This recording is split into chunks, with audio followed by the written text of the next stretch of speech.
అన్యజనులు ఎలా గలతు చేయుచున్నారు, జనములు ఎలా వ్యర్థమైన దాన్ని తలంచుచున్నవి.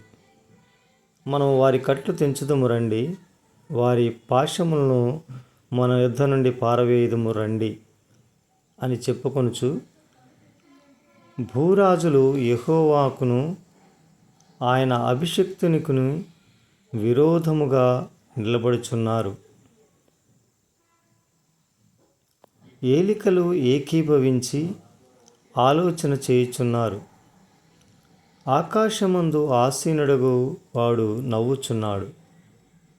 ప్రభువు వారిని చూసి అపహసించుచున్నాడు. ఆయన ఉగ్రుడై వారితో పలుకును. ప్రచండ కోపము చేత వారిని తల్లడింపజేయును. నేను నా పరిశుద్ధ పర్వతమైన సియోను మీద